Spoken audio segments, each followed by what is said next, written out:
গভীর সমুদ্রের দুই মৎস্যকন্যা ইলা আর তার বড় বোন সাঁতার কাটছিল। আসলে তারা ছিল মৎস্য রাজার দুই মেয়ে, যার মধ্যে ছোট বোন ইলার ছিল মানুষের জীবনযাত্রার প্রতি খুবই কৌতূহল। তাই তো সে প্রায়ই মানুষদের অনুসরণ করত। তো একদিন সে খেয়াল না করায় হঠাৎ একটি ছেলে সাঁতার কাটতে কাটতে তার পাশে চলে আসে। এক পর্যায়ে সে ডুবে যেতে গেলে ইলা তার জীবন রক্ষা করে। তো ছেলেটির জ্ঞান আসলে সে ইলা সৌন্দর্য দেখে আবার জ্ঞান হারায়। তখনই সেখানে ছেলেটির ফিয়ন্সে আসলে সেখান থেকে ইলা চলে যায়। কিন্তু প্রথম দেখায় তারা দুজনকে ভালোবেসে ফেলেছিল। এরপর ইলা তার বাবার কাছ থেকে মানুষের জগৎ সম্পর্কে জানতে চাইলে তার বাবা বলে যে মানুষ হচ্ছে পৃথিবীর সব থেকে স্বার্থপর প্রাণী, এদের থেকে তোমার দূরে থাকাই উচিত। এদিকে ছেলেটি সারাক্ষণ ইলার কথা ভাবতে থাকে, কারণ সে ইলাকে ভালোবেসে ফেলেছিল। ওদিকে ইলা জানতে পারে তার বান্ধবীর থেকে যে এক ডাইনির কাছ থেকে জাদুকরি পানি পান করলে মৎস্যকন্যারা মানুষ হতে পারে।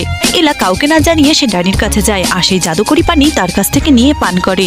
এভাবে সে মৎস্যকন্যা থেকে মানুষে পরিণত হয়। পরদিন সকালে সেই ছেলেটি তাকে খুঁজে পায় আর এরপর তাকে রেস্কিউ করে নিজের বাসায় নিয়ে যায়। এভাবেই প্রথমবারের মতো সে মানুষের জগতে আসে। ওদিকে তার বাবা এই খবর জানতে পেরে খুবই রাগান্বিত হয়ে যায় আর তখনই তার সামনে প্রকট হয় সেই ডাইনি।